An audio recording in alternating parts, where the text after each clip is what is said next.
This week's podcast is sponsored by Sevenoaks Sound and Vision, who are currently running their Cyber Monday deals, so be sure to check them out at ssav.com.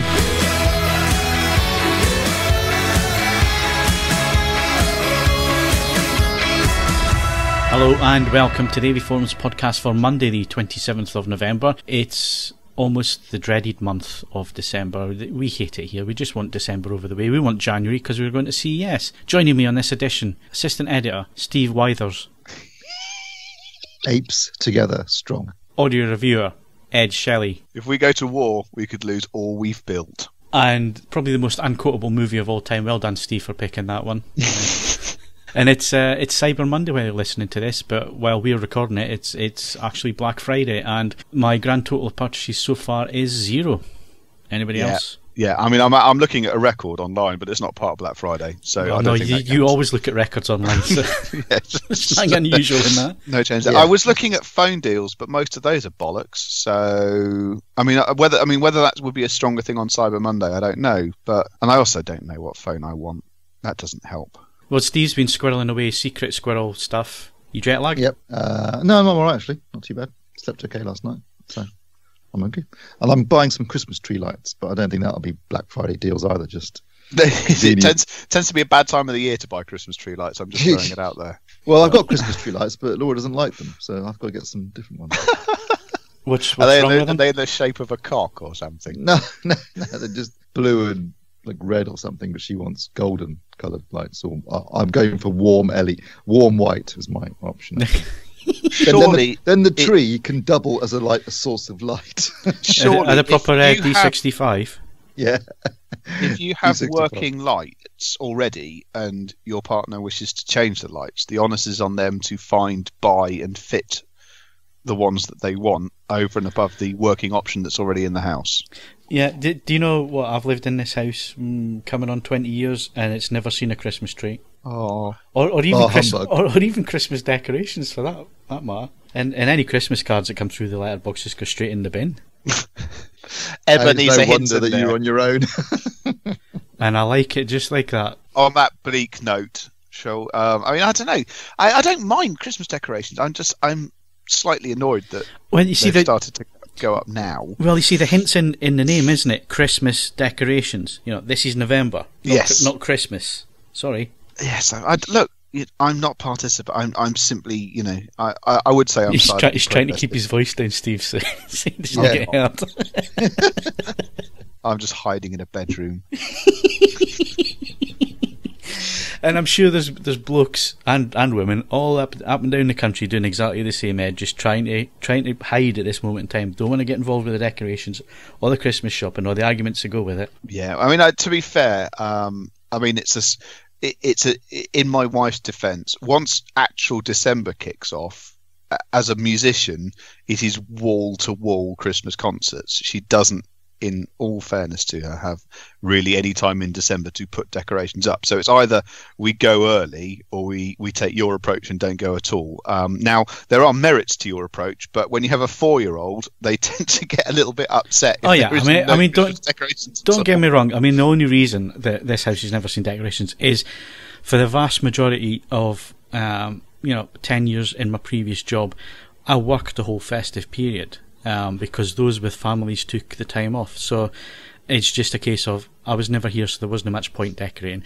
And I've just gotten into that habit. So it's not like I don't like Christmas and so on.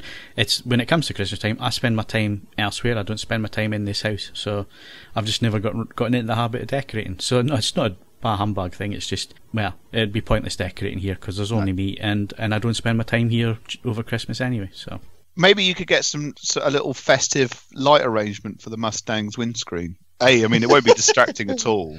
Or maybe a mooning Santa for the rear window. No, you get one of those Christmas tree shaped, fresh air fresheners, and just decorate that and hang it from the. Actually, that could. Do you know what? You could really go to town on a tiny level. Although you presumably don't want to get rid of your new car smell at the moment. Well, I quite like the new car smell, so I know that's the thing. So yeah, and I can Ed, send you an expired one. No, that's all right. Ed, I found the perfect place yesterday for you. It was almost like I was going to say an Aladdin's cave, but let's say a Santa's grotto just to keep it in, tie it in with the mood at the minute. Full of craft beers. It's an old Morgan dealer, so you'd be fascinated by the fact that it was an old Morgan dealership. And there's bits of cars sticking out walls and all sorts. And although it's not Morgan, it was a Mini, but it's called. It just sounds like someone's just did the cars crash? Well, it's supposed to look like that, you know. It's but the back ends, it has like draft pumps, so you can actually sample some of the beers and stuff through the draft pumps and so on. You would have loved the place. I'd never been there before. It's like 5 minutes from my home. It's called the Pip Stop at Maidenlaw. Didn't even know it existed, but obviously I wanted to take a little thank you down to the dealership yesterday, and I thought, well, some craft beers might go down well at this time of year, so went and purchased some and walked into the place, and I just thought, Ed, other than a record store, this would be Ed's other idea of heaven. Oh yeah. And it's as I say. I mean, obviously, as I try to consume less beer, I'm more discerning about the ones I actually consume. So stuff like that. Although, I mean, there is a similar sort of arrangement in a little town that sort of sits just to one side of Milton Keynes. And I went in there and I bought 3 beers for £11.20. It's not a cheap undertaking, and there were certain things in there, and it was like a 440ml can, so not even a bottle, 440ml can. It's like £8.70. I mean, now admittedly, the alcohol content of each one of them was such that really that would pretty much do you for an evening. But even so, you know, it would have been cheaper to go to the pub, which is a slightly peculiar undertaking. But but if you go to the pub, though, you've got to mingle with other people, have you not, Ed? And I thought you were allergic to that. No. There are plenty. If you've got a community which has more than one pub, they normally sort of find their clientele quite nicely. I mean, where my parents are in Andover, in Hampshire, there is an astonishingly high pub density, and there's the lively pub, the sports pub, the music pub, and the sit in silence and don't fucking talk to anyone pub. And that is the great pub. That one is just fantastic. And the thing is, it's like a library with beer taps, and you don't even need to. You just look up at the bartender, and they'll just repeat what you need. There's no need to utter a word, and it's perfection. Generally speaking, when I do go down to my parents for Christmas, because we alternate with my family and Kirsty's family, I will spend at least one afternoon there, because it is bliss. And the idea, I mean, if you so much as pushed a child through the boundaries, you just know that there'd just be this psychic wave of revulsion, the child would just blown through the window like a Stephen King novel. So yeah, I'm all for that. You know, it's all about choosing your pub correctly. Do you have to have your scruffy beard to go in there? Well, I generally do these days, because it's not like I need to shave very often. But no, it's not obligatory. Neither is having a dog on a string, although I dare say it probably helps. So. On a bit of rope, you mean? Bit of blue rope that's been the tassels are fraying everywhere. And you've got another matching one for your belt. I know. Yeah. It's a good look. Right, it's also Cyber Monday today, so if you are listening, I'm sure there's plenty of deals out there.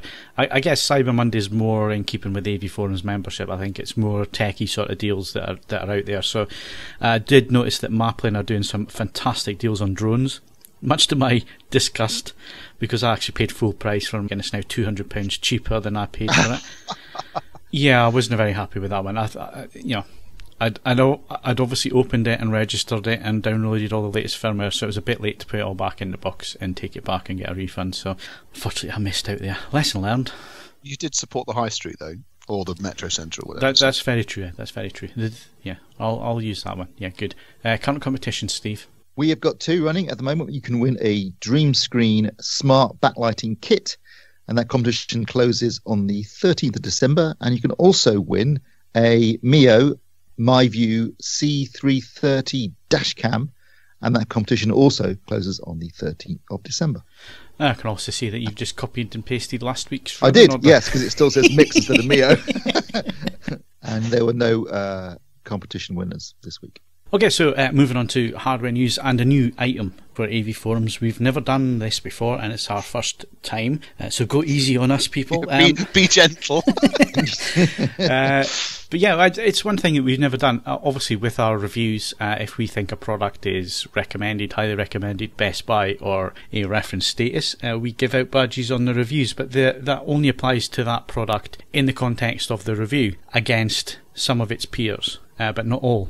Obviously, there's certain market areas and so on. What we've never done is we've never done an end of year awards, mainly because I think in the past we have only sort of reviewed very specific areas. So it's never really been worthwhile to do an awards because we've never seen, it used to just be TVs, projectors and some home cinema kit. But we've expanded over the years. We now cover quite a few areas. So we've decided that we're going to do Editor's Choice Awards starting this year, and we're going to pick our favourite areas. So the first thing that's going to go up, and the first thing that you're going to see listening to this podcast, is our TVs of the year, Steve. And it's really taken us quite some time to go through this one. The main thing was, what do we pick the TVs for? You know, what areas do we pick up on and give awards for? It's been really quite difficult because there's so many different niche areas when it comes to TVs. You're not just talking about picture quality, you're talking about different areas of the market in terms of cost. You're talking about aspirational TVs against, you know, the best overall TVs, best TVs innovations,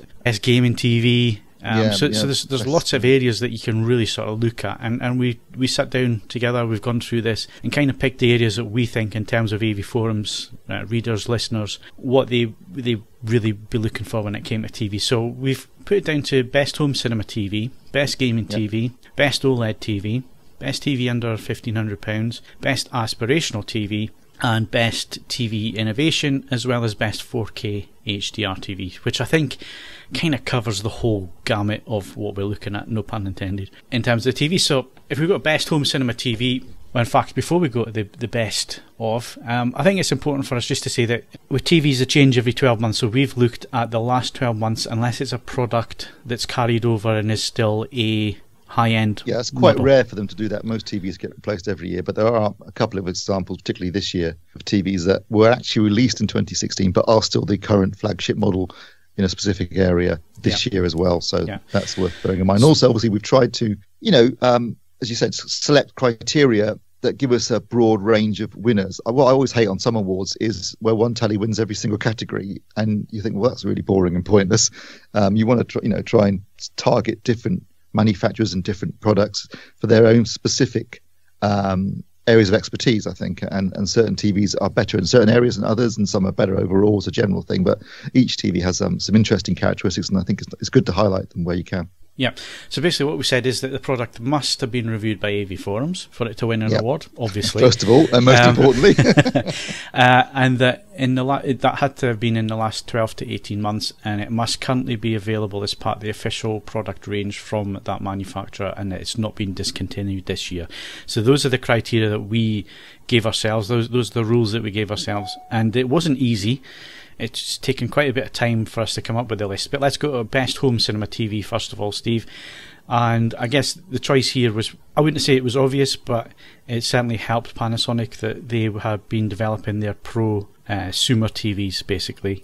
So these are a level of TV that can be used for grading in a professional environment. Yeah, exactly. I mean, their philosophy was trying to create a television, because obviously professional installations and studios, they tend to use the Sony professional OLED monitor, but it's quite small in terms of its screen size, so it's very, very accurate and very stable and consistent in its performance, but it is quite small screen size, and often you want to look at things on a larger screen as well to get a certain feel for how it's going to look on a bigger screen rather than on a small monitor.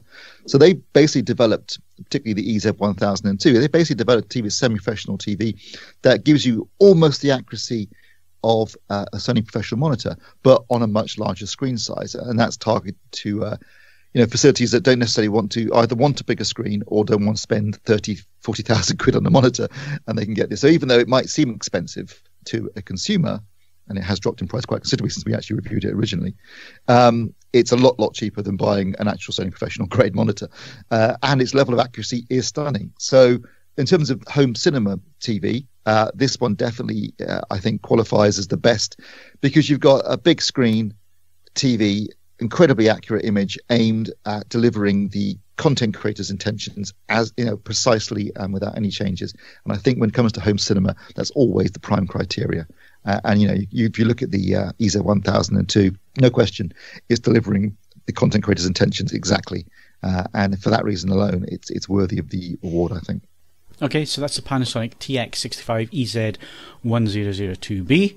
To give it its full title, it gets our award for the best home cinema TV of 2017. So congratulations, Panasonic. Right, so let's move on then. So best gaming TV. This is a big area of the market. It's only going to get bigger, Steve, as gaming goes HDR and 4K and higher frame rate as well. TV technology and specs are going to become really quite important for quite a large segment of the market. Yeah, definitely. I mean, there will be areas that will, be evolved and expand over the next couple of years. I'm thinking specifically things like variable refresh rates, HDMI 2.1, and also 120 hertz, 160, 150, 100 to 120 hertz, depending on where you live.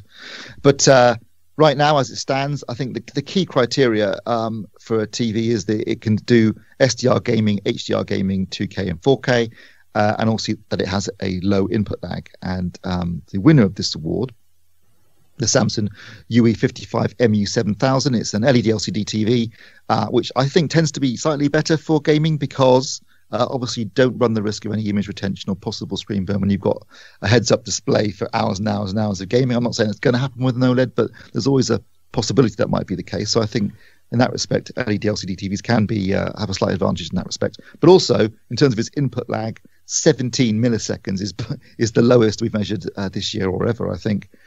So it's got a very, very low input lag. It can do 2K and 4K and SDR and HDR gaming, and it's an LED LCD panel, and it's also a great all-round TV as well. So not just for gaming, but if you want a TV, it's a good TV. But I think as a gaming choice, this one for me definitely wins, because it's just got a good all-round TV with a very low input lag. And it could be picked up for about £900 at the minute, can't it, as well? So and it's very, very cheap right now. Big price drop since it's launched. And yeah, right now it's got for less than £1,000. So it's actually a bit of a bargain too. Okay, so let's stick with the budget theme. Best TV under £1,500. So yes, we're looking at for a TV under that price bracket, but at the same time, it's a competitive area, but it has to hit a number of features for us to give it an award. So what won and why did it win? Yeah, it's not just about price, although clearly that is important. But we also expect the TV to be capable of delivering an accurate performance out of the box. That's particularly important in the lower price points, because the chances are that if you're spending, less than £1,000 on a telly, you're not going to spend 300 quid getting it calibrated. So it needs to be accurate out of the box with a basic setup that anyone could do. It needs to handle both, full HD and 4K, obviously, and SDR and HDR. And it needs to do it well. It needs to be able to upscale content nicely. It needs to be a good all-round TV that's accurate and capable and can deliver an enjoyable experience in SDR and HDR. And obviously it needs to be, not competitively priced. And the winner is the Hisense H65 N6800, which the 65-inch version can currently be bought for just a smidge over £1,000, which is a cracking price for a 65-inch TV. And this TV was very accurate out of the box. So from that point of view, it ticks all the criteria. It can do SDR, it can do HDR. It isn't the brightest TV. I'm going to say that up front. It's not the brightest TV. So when it comes to HDR, you're not going to get the full, you're not going to get 1,000 nits of peak brightness, but you still get a very enjoyable HDR experience. You get very, very good SDR experience, nice, accurate picture, cracking price. It's well made. Amazingly, all these Hisense TVs, even though they're competitively priced, they're really well made with a solid metal construction. You feel like you're getting a nice quality product, even though it is at a competitive price. Nice remote control, simple but effective smart platform, and an all-round really, really good TV. And at £1,000 for a 65-inch model, you really can't go wrong. Yep. Congratulations, Hisense, winning there. Okay, moving on. Best 4K HDR TV 2017. So this was across both technologies, LED, LCD, and OLED. So we sat for a while thinking about this one, and it was quite difficult, and some people are going to be surprised because it's actually a 2016 model that wins the prize here, but for a very good reason. Yeah, when it comes to HDR, there's two schools of thought. There's the, you want your maximum peak brightness, as high as, want that as high as possible in order to deliver content as the content creators intended. But also, you could say that whilst, say, an OLED TV isn't necessarily as bright as an LCD TV, it can deliver those peak specular highlights with greater precision, because obviously it's a pixel-based product. But after much deliberation, we came to the conclusion that the best HDR TV currently available, and we're talking about HDR here specifically, is the Sony KD65 ZD9, which can deliver 1,800 nits of peak luminance from a direct LED backlight using 600 local dimming zones, over 600 local dimming zones actually, as well as it will have support for Dolby Vision in the near future. Fingers crossed. I mean, it's supposed to have been done this year, but we're getting quite near the end of the year, and Sony have been a bit late on this one. But we'll be getting Dolby Vision update. Also, it's obviously got greater SDR and HDR performance, good accuracy in terms of HDR over the color space, wide color space, nearly 100% DCI-P3, good tracking of the PQEOTF in terms of its tracking for the curve.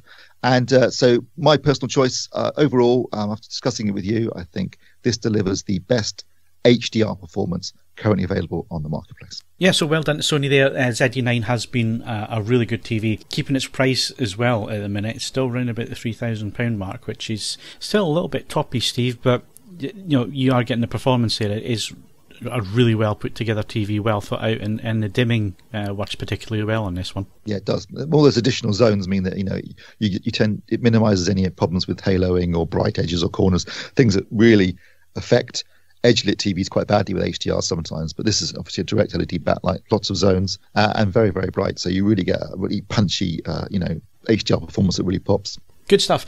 Well done, Sony. Moving on. Best OLED TV. If you thought best HDR TV was difficult, this section was really quite easy. Because there's one TV that just stands heads and shoulders above everything else at the minute, Steve. And that's no easy thing, because the OLED TV market is very, very competitive. You just have to look at our shootout that we did a few weeks ago with Philips, when we had 4 TVs altogether. Once they're calibrated, very difficult to tell which TV was which, because the performance is so damn good on them. But this TV, we picked this because it does absolutely everything. It has all the features on it. It has that outstanding picture quality, and it does so at an amazingly cheap price. Yeah, I think Mark Botwright may have made his feelings on this one felt very clear in last week's podcast, but no question in my mind, of the TVs that we've reviewed, the LG the B7, basically, whether it's 55 or 65, but we reviewed the 55-inch, but the B7 is our OLED TV of the year. I mean, you could say also, by that basis, the C7 is also in this category. We haven't reviewed the C7, but they are identical televisions, but apart from a slightly different stand. But the B7, absolutely cracking television. I mean, you get everything. So in terms of feature set, you've got support for every form of HDR you can think of. So you've got HDR10, of course, hybrid log gamma, Technicolor, and also Dolby Vision. You've got Dolby Atmos support. You've got WebOS, which is, I think, an absolutely superb platform with all the catch-up services, Amazon, Netflix now, all the BBC, all the UK TV catch-up services, everything covered there. It's a very effective platform where you can easily move in and out of different things if you want to. So that's really good. I think it's a beautifully designed television. I think it looks very attractive. It's got fantastic picture quality, very accurate out of the box, but also can be reference quality with calibration. Delivers a beautiful picture, a great SDR and HDR performance. Like I mentioned a bit earlier, yes, they aren't as bright as LCD TVs, but I think the deep blacks and the precise specular highlights actually make OLED's HDR performance superior in many respects, because you're getting a lot of contrast there, which you can't deliver necessarily with a LCD TV, unless you do something like the ZD9, where you've got a lot of local dimming zones and a very bright LED backlight. But overall, all those things alone would be enough for this to win best TV, OLED TV of the year. But when you look at the fact you can get it for less than £1,600 currently, I mean, there's no question in my mind, why would you get anything else at the moment? Yeah, actually, Black Friday at the minute, I'm looking at this, it's $14.99. Yeah, right. That makes me even sadder. I'm sure. Considering I paid 2,100. I've just asked a contact in Richard Sounds if there's any remaining margin on that, just out of, I don't know, academic interest. Yeah, it does. make you question that. But then again, there might just be stock that they need to move on, because CES is less than a few weeks away. So, well, yeah, but we've got to work on the principle that with all televisions, there's always the promise of the next big thing. But from what counts, I guess, as a semi-outsider perspective, as someone who doesn't review these things, we have achieved what looks like near technical and format stability for at least a bit now. So something that's purchased at this point, provided that you tick the criteria as they exist today, it doesn't look unless I've missed something. It doesn't look like we've got something being promised immediately that is likely to have anything like a wide-ranging rollout. So yeah, there's undoubtedly going to be exciting new things at CES, but it's fun. In some ways, we're back at a point where it's going to be an incremental improvement on what we've got at the moment, rather than delivering the next big thing. Well, the next big thing we didn't see coming, actually, last year. This Best TV Innovation of 2017 award, we didn't see this coming at all. It was one of the big surprises of CES this year. It goes to Sony, so well done, Sony. Another win there. And this time it's for the A1 OLED, but not for the TV, but for the acoustic surface. And this really did blow us away, because we thought, what an ingenious idea. Why did nobody else? Well, other people did think of it, and Sony have then built on that. But to use actuators against the surface and vibrate that surface to create the sound, and to create decent sound quality as well, because you could do it, and it could you could just do it for the innovation side and it wouldn't sound very good. But the fact that it actually did sound really good, took away the clutter of the living room as well. So all you really had was one panel sitting there, and it had everything built in. There's no ugly speakers or anything like that. It really was the innovation of the year, Steve. Yeah, absolutely. It's not, it's been done before in the past in other, circumstances. But the idea of, it seems ingeniously simple, but the idea of taking the OLED panel, because it's so thin that you can just vibrate it and use the entire surface as a speaker effectively, absolute genius. Because what it means is when you watch the TV from the front, all you're seeing is the screen, and the sounds emanating from the screen, and even sound will even move across the screen, along with the action as the sound moves across the the sound design. So absolute genius, and it works really well. I mean, if you put your hand on the screen, you can feel that it's vibrating, but you can't see it, which is the key thing. I think something that did concern me initially was would it actually affect image quality, but it doesn't. It sounds great, and it works really well. Genius idea, very clever. And let's not forget the A1's also a really good TV in its own right. But this particular aspect of it is a really cracking piece of innovation from Sony. Whether we'll see other manufacturers take this on board as an idea for OLED sound, because we've often talked about the fact that the problem with modern TVs are they're getting thinner and thinner. Obviously, OLED TVs are incredibly thin. That there's little room to put speakers in, and obviously with speakers, the larger the speaker, the better it sounds, and the more air it can move. Well, if you're using the entire screen surface, that's a genius solution to that particular problem, isn't it? So, great innovation, very clever idea, and top marks to Sony for coming up with that one. Yeah, and this next TV could easily have won the Innovation Award as well. But for us, we guess it's kind of the aspirational TV of the year. It's the one that, if you had the budget, it's a bit of a no-brainer to buy, actually, and that's the wallpaper TV, the W7 from LG. It's just so thin. It's pointing to the future of where OLED is going to go eventually, maybe in the next 5 to 10 years, and that is and people always laugh when you say this, but it's the fold-away screen. It's the screen that you can pull down like an old projector type screen, or which you stick to the wall with magnets, and then you can fold it away and put it away. And this technology is definitely coming, and this points to it. The W7 from LG. You got to spend some good time with it in San Francisco as well. It's one of these products that wasn't sent out for review because of the cost, because of the complexity and setup and all the rest of it. It just didn't make sense to be sent out for TV. But we got a good quality hands-on session with it in San Francisco, and picture quality is the same as the B7, but it's everything else that goes with it that makes it aspirational. Yeah, absolutely. I mean, if you just want an OLED TV, buy the B7, because the picture quality is identical to the W7. I forgot to mention, by the way, 21 milliseconds input lag too, so both TVs, in terms of gaming, are also really good, but that's not the point of this TV. This TV is designed to show you the capabilities of OLED, and the big thing about OLED, obviously, is that the panel is 3 millimeters thick, and therefore you can, if you remove all the other things, the connections, the speakers, the amplification, and the electronics, if you remove those and put them in a separate unit, then you can just put this thing on the wall literally using magnets, and this is how this works. And So you end up with a screen that's just flat against the wall. It's almost like, that's hence the name wallpaper, but it's like looking out of a window. And then there's a thin flat ribbon connector that goes to the sort of the all-in-one box, as they call it, which has all the connections, amplification. It's got upward firing Dolby Atmos speakers as well. It supports Dolby Atmos now. That's been added recently via a firmware update. And you basically end up with this really, really striking television. I mean, there's no question, if you've got this TV and someone comes around your house, they are going to look at that and think, wow. It looks amazing. It's obviously, the picture quality is superb, but it really is, in terms of an aspirational product, something that you would want to have and show off to your friends. This definitely meets that criteria, and I think it's a worthy winner. Okay, so that's our first batch of Editor's Choice Awards. You can read a little bit more detail on the forums. The piece should be published now as you're listening to this podcast. And keep an eye on the homepage, because we have our different categories coming up as well. In next week's podcast, we're going to be talking to Ed about his choices for the best hi-fi of the year, and lots of categories there to go through. Oh yeah. So we'll be going through that one next week. But just in a quick wrap up, Steve, just go through our winners and riders again, please, for best TVs of 2017. Yep, just running through it again then quickly. We have Best Home Cinema TV 2017, Panasonic TX65 EZ1002B. The Best Gaming TV 2017 is the Samsung UE55 MU7000. Best OLED TV 2017 is the LG OLED 55B7V. Best TV under £1,500 is the Hisense H65 N6800. Best Aspirational TV 2017 is the LG OLED 65 W7V. Best TV Innovation of 2017 is the Sony KD65A1.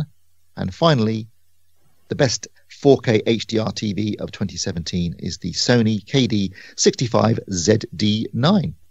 Congratulations to everybody winning there. Right, let's move on. It is the end of the month. It's almost the end of the year. I can't believe how quickly 2017 has just flown by, to be honest. But it's the end of the month, so we do our best of the months. And during the hardware news, for some reason, we do Ed's vinyl album and playlist of the month. So let's stick to that. And you asked for it, and I just do what I'm told. Yeah, I don't know why we do it under hardware. It's not a movie, is it? So well, no, it's not a movie. Maybe we should create a new category. And just anyway, just for Ed's section. That's what Ed's retro feature. Yeah. Well, Ed's bit.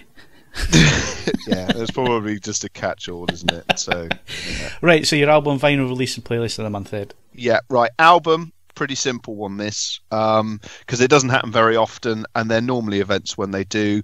Bjork has a new album out. It's called Utopia. I've only given it a very quick listen before this podcast came on, but once again, it's pretty much different to anything else that's out there. It's as much something that you sit down and it just sort of happens to you as anything else. And I haven't, as I say, I've just gave it a quick go on earphones, but I have every confidence that, like everything else that Bjork has ever done, it will be stunningly done as well. It will be a superb recording, and it's available in pretty much all the formats that you could realistically want to consume it on. So that would be my album of the month. I think it's, I know a number of people just cannot get on with Bjork at all, but she's done so many different things, and all the signs from this point that it's going to be a quite a significant piece of work as well. So I'd give that a whirl.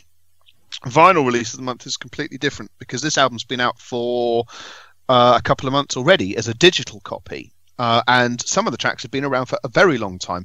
It's a guy called Barnes Courtney, and if you haven't heard of him, you'll have undoubtedly heard of some of the tracks, because they get heavy TV spot use and so on and so forth.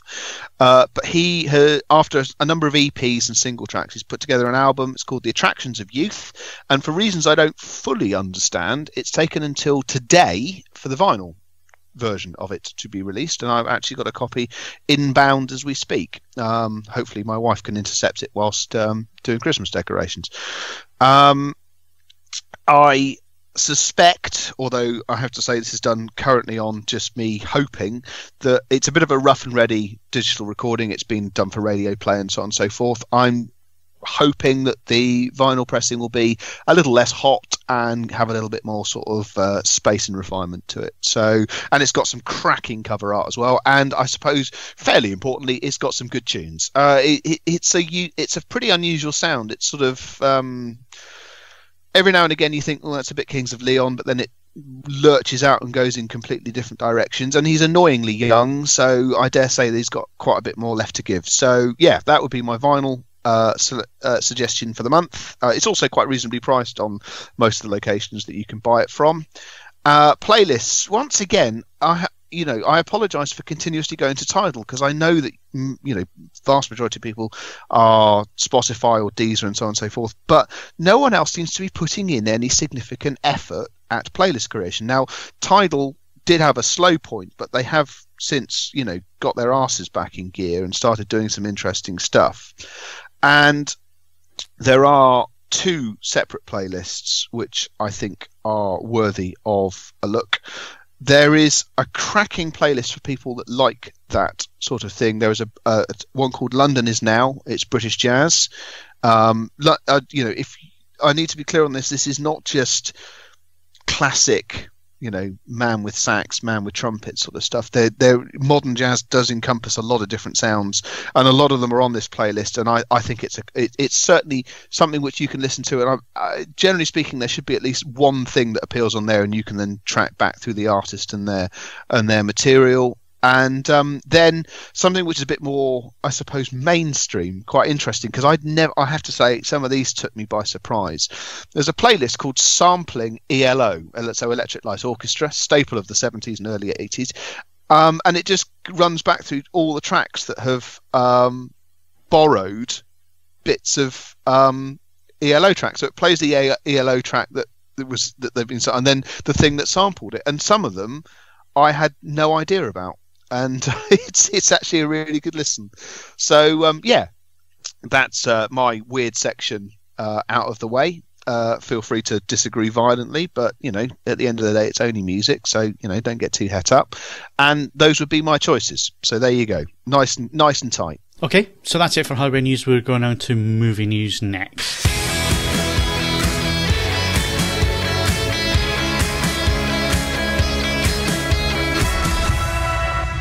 Okay, so moving on to movie news and movie reviews. Well, maybe not movie reviews, because you haven't had a chance to get to the cinema, have you, Steve? No, I haven't, but what about you, Phil? Did you manage to go and see Justice League?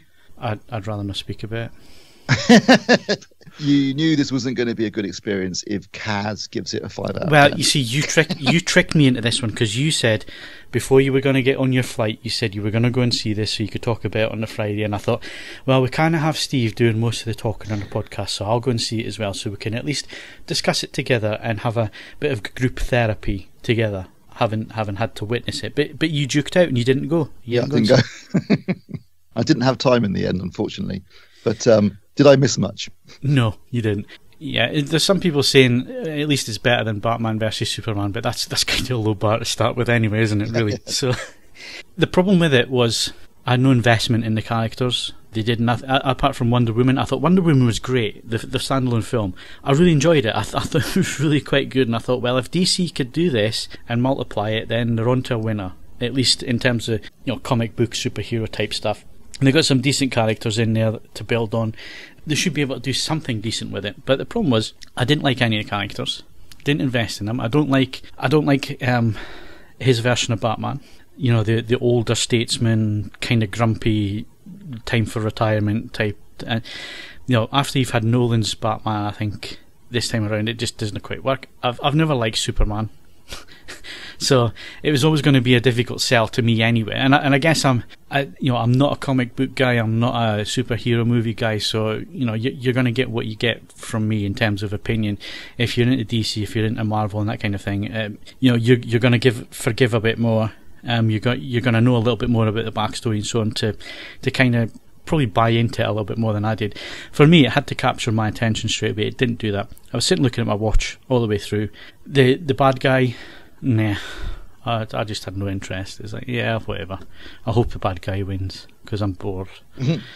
Even the ancillary characters around the superheroes and so on, there was just I didn't feel for any of them. I didn't appreciate any of them, and I felt like there was a hell of a lot of material probably left on the cutting room floor, because it like a bit like Suicide Squad, it kind of jumped around a bit, and it was one set piece to another set piece without any real development, without any real buy-in, without any real explanation as to what the bad guy was all about, what his motivations were, other than world domination. There wasn't anything really there that, it just felt rushed. It felt like there was lots missing, lots of setup.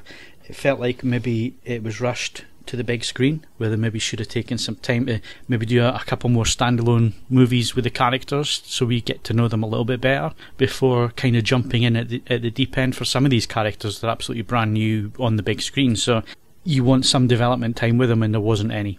I was looking at my watch. I wasn't getting the buy-in. I'm sure people will love it, so don't take my words of review of any note, really, because I'm not really a superhero fan or anything like that. But if you're kind of like me and you just think, well, I kind of fancy a popcorn, leave your brain at the door type entertainment, even there I felt it wasn't good enough. For me, it was a disappointment. For me, the reason why it was a disappointment was Wonder Woman was really well done, and I thought, they could make something of this. I think where they've gone wrong is it feels rushed. It feels like they're almost like they feel like they have to release it now, because if they take their time with it, then the popularity of the comic book superhero movies might die away. And it's almost like they're playing catch up with Marvel, but at the same time they're hoping that they can put something up on the big screen to try and take the cash in on the current appeal for these types of movies. So even though I didn't really enjoy Thor's like Shakespeare compared to this. You know what I mean? It's just, in terms of quality, it was just rushed. It was thrown together.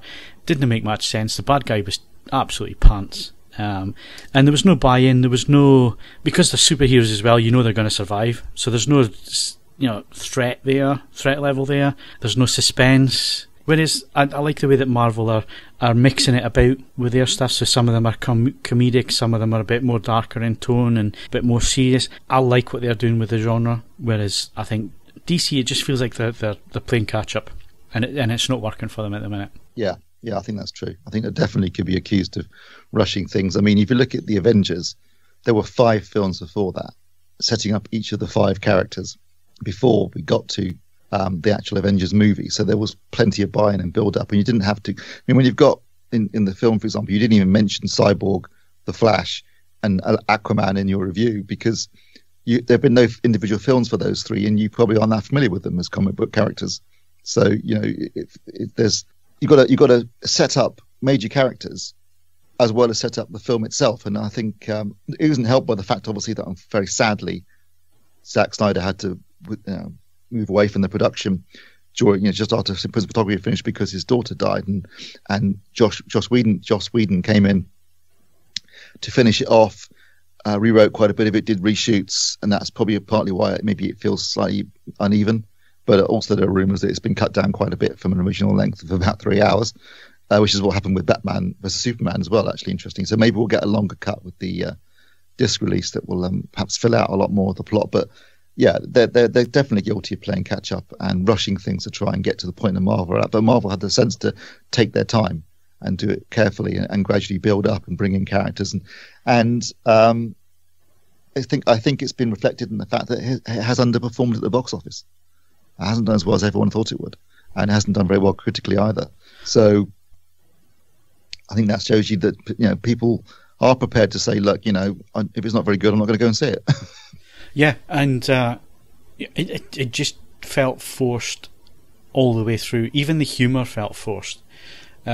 Whereas I thought in Wonder Woman there was a nice charm there. There was a nice charm to her character. The innocent side of it, the fish out of water type of thing that they're playing with, and that kind. There was a nice vibe to it. The humour was well played. There was some motivation to the bad guy. There was some motivation to her. You bought into that universe. Whereas this just felt completely rushed. I mean, they're all assembled and on their first mission within 25-30 minutes of the movie. There's absolutely no build-up, no tension, no reason is for them to get together in the movie, really. Oh, there's a bad guy coming. Really? And who's this bad guy? What's his backstory? What's his motivation? Why should we be worried? There's none of that. It's just, well, let's get a team together. Also, isn't a lot of the film structured around, Superman not, being dead in inverted commas, even though he's in the poster, and they obviously telegraph what was going to happen at the end of Batman vs Superman when you see the stuff rising from his coffin. Yeah, well, you knew he was going to come back. This is what I was talking about, this whole thing, and it's no spoiler because like you say, it's in the trailers. I haven't seen the film, and I know he's in it. Yeah, exactly. But this is what I mean. It feels rushed, and it doesn't feel like there's any love being taken with the material or the characters. I think if this had been churned out by Lucasfilm, I think there would have been uproar. Absolute uproar with the way that the characters have been handled, with the way the story's been put together, the way that I read afterwards that Warner Bros. Have said this had to be 2 hours long, no longer. And that, I think that's why it feels so unstructured, so thrown together. I bet there's a better film there, a better cut of the film there. It's maybe a touch longer, but probably a better cut of the film where it does explain the motivations of the characters and why they're getting together and why the bad guys is bad and why we should be taking it so seriously. And and I'm sure the main demographic here is going to be kids and teenagers and so on, and they're going to love it because they don't put too much onus on the finer nuances of plot and so on. But there's a lot of fans out there as well that have grown up over the many decades that these comics have been around, and it's almost as if there needs to be a bit more love and a bit more dedication if you're going to do these movies and do them right. And if that takes time, then take the time to do it. Don't chase the box office. Create the box office. Yeah, build it and build it. It's worth noting that it's not like Marvel lost money on any of the setup films for the Avengers, is it? No. Yeah, well, there is that. And the other thing was that DC were top of their game for a long time with Batman, and it seems like they've just forgotten about that legacy, and it just seems strange. There's no love there for the franchise, for the characters, and maybe there is, but it's not being used in the right way, and there's maybe too much influence from the studio. Bring back Michael Keaton. Michael Keaton, he was doing some good work. I think he's a great villain in Spider-Man. He's doing his own stuff. Did a take on the whole Batman thing with Birdman, which was really funny. But I just think part of the problem is that I also think that there's been a knee-jerk reaction to the criticism of Man of Steel and Batman vs Superman, where they've said, they're too doomy and gloomy, and there's no jokes, it's not funny, it's all too dark. And so they've obviously tried to lighten the mood a bit in Justice League and throw in some jokes and stuff which make it feel forced, if that wasn't really the intention initially. And if Joss Whedon, as I suspect, based on some of the gags I've seen, it's got his style written all over it. That he's brought in some jokey moments and some quips and that sort of stuff that he does really well, but maybe feel forced because that wasn't initially part of the conception of the film in the first place or the build up to it. Yeah. Okay, time to move on. Our films of the month, Steve. Well, in my case, that's an easy choice. Paddington 2, I loved it. I thought it was a great film, and I haven't actually seen that many films this month. So, but of the ones I've seen this month, that's definitely my choice. I've only seen this one. You've only seen Justice League. Best and worst film of the month. Yeah, it has to be, because I haven't seen anything else, unfortunately. Definitely worst film of the month for me. Right, film is opening this Friday. What can we go and see, Steve? Because obviously there's a big one coming in a couple of weeks, so I think everybody's avoiding releasing stuff at the minute. It's going to be small-scale releases from now until the 16th of December because no one wants to go up against Star Wars. We've got 2 films, actually, this week, both small movies, but interesting films in their own right. One is called Wonder, which is about a kid with facial disfigurement, basically, and dealing with that, and dealing with interacting with kids and going to school. I guess it feels like a sort of like a younger version of Mask. If you've ever seen that film with Cher from the 80s. Oh, not the cartoon with the flying car. No. Oh, I like that. No, the one with Eric Stoltz. But anyway, it's done very well in the States, though. It opened quite strongly at the weekend, so I think it's got a good chance of doing quite well in the run-up to, as an antidote, I guess, to all these superhero movies. Something a bit more human would be quite nice. So that's coming out. And also, there's the Disaster Artist, which is directed by and starring James Franco, as well as his brother Dave Franco and Seth Rogen as well. And it's actually a film about a real guy called Tommy Wiseau who made a film called The Room. Have you seen this film? One of the worst films ever made. Steve, no, have you? But I'm quite tempted to see it. You see, this is the thing. I am. The more I read about it, the more fascinated I am.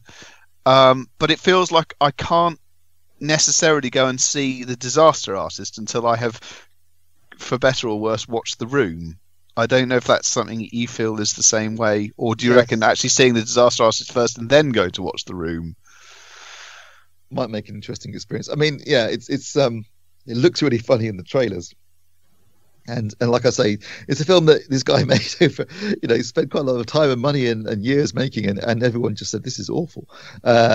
Although it's become one of those films that it's so bad it's good now. Apparently it's got a strong cult following because of its awfulness, a bit like, say, Plan 9 from Outer Space. So I'm quite. I probably will go and see this because I like James Franco anyway, and it does look quite fun in the trailers. And I'm curious, but like you say, Ed, I can't decide whether to see The Room first and then see this, or see this and then see The Room afterwards. But it's definitely something that's, I think, worth checking out.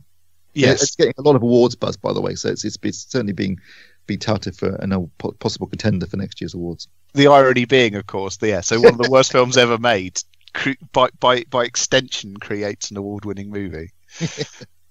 Well, it's happened before, though, of course, because Ed Wood. Yeah. Supporting actor, and it was about Ed Wood's career generally, but Plan 9 specifically.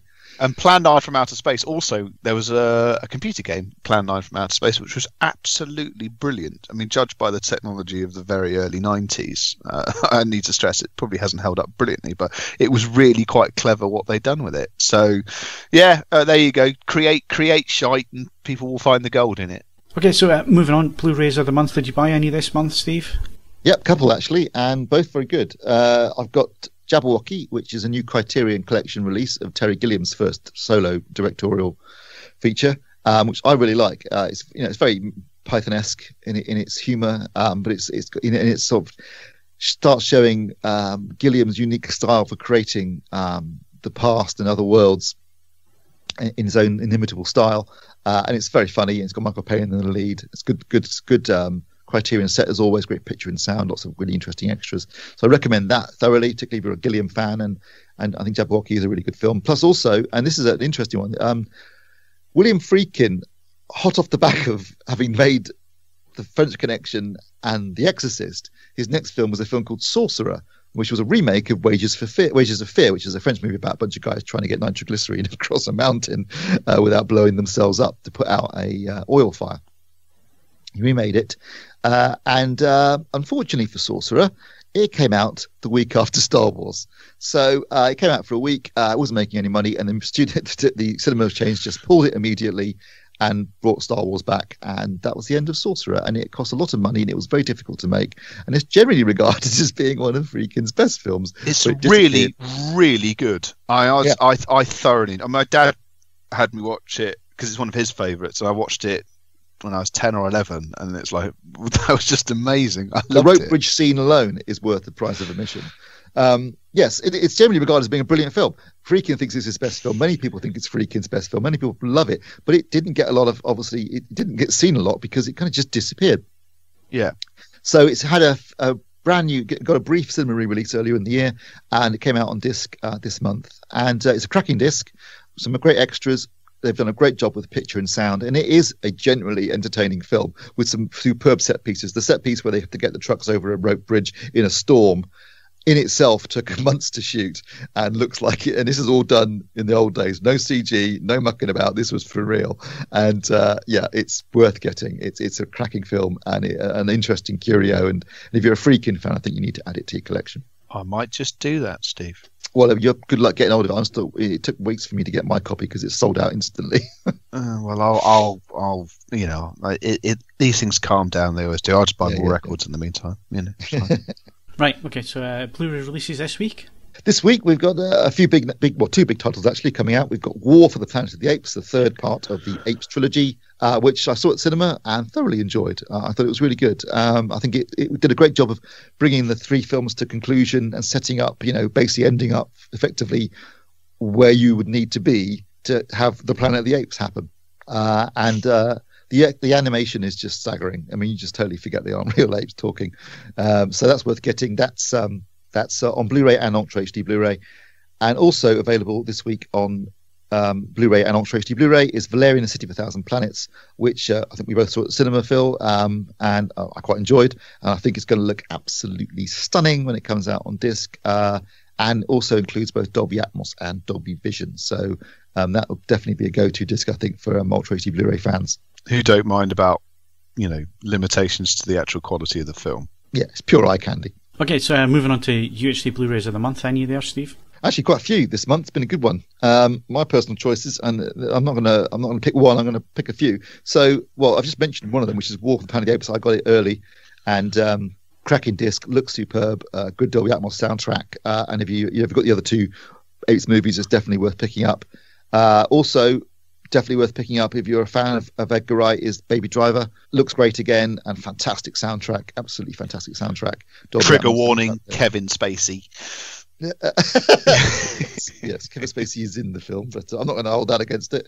Also, worth picking up, absolutely cracking Ultra HD Blu-ray release of Westworld, the first season of Westworld. That's got Dolby Vision and Dolby Atmos. It looks and sounds superb, and it's also really, really good. And finally, and my personal favourite of the month, Spider-Man: Homecoming, a film that I really enjoyed at the cinema. Thought that Marvel nailed Spider-Man personally in terms of the character from the comics. I think it's got a great villain in Michael Keaton. Good story. Could have been a little bit shorter. I think it's the middle section where it lags a bit, but otherwise, I think it's a great film. It looks and sounds superb on Ultra HD Blu-ray again, Dolby Vision and Dolby Atmos, and those are my 4 choices for the month. Okay, and coming up on UHD. Well, big news. Finally, we've been a lot of rumours about it, but it finally got announced this week, the week we're recording the podcast, with a full set of what's in it and when it's coming out. So the Christopher Nolan Ultra HD Blu-ray box set is coming out on the 18th or 19th, 18th in the UK, 19th of December in the States, and it includes the 3 Batman movies. So Batman Begins, Dark Knight Rises, also Inception, Interstellar, and The Prestige, and Dunkirk. So basically, pretty much all of them, apart from Insomnia and following, are in this set. All of them have got brand new 4K remasters of so particularly the stuff that was shot with IMAX or, in the case of Dunkirk, also 70mm. They look absolutely stunning. Dunkirk itself, I think, will be the go-to demo disc for the next year. The soundtracks are all still the same as the original disc releases, haven't been remixed as Dolby Atmos, apart from Dunkirk, which had an Atmos soundtrack at the cinema. But otherwise, I think these are going to look and sound superb. And I'm very excited about this release. And as you mentioned, Phil, buy the box set because it's cheaper than buying them individually. Steve, I noticed that you haven't made any mention of the 5-disc Transformers box set that I have seen announced elsewhere on the internet. You just seem to be glossing over what is clearly going to be just cinematic dynamite. As deft a collection of plot, dialogue, and just genuine filmmaking skill as you're likely to see anytime in 2017. Yes, the same. During December, you can also buy the 5-disc Transformers box set. Emphasis on can. Please note, can is not necessarily the same as should.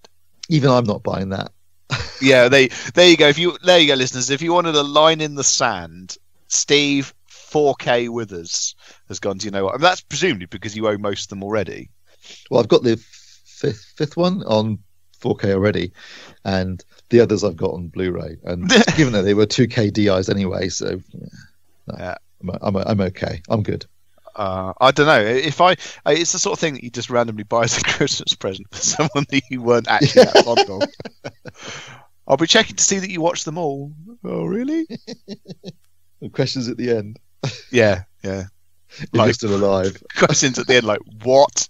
Why? Explain the plot to me. Moving on, because time's against us. TV shows of the month. I've been racking my brains on this one. Racking my brains on Tuesday. I wasn't sure if I'd bought any UHD Blu-rays this month. I haven't, so I can't add to that bit. TV shows of the month.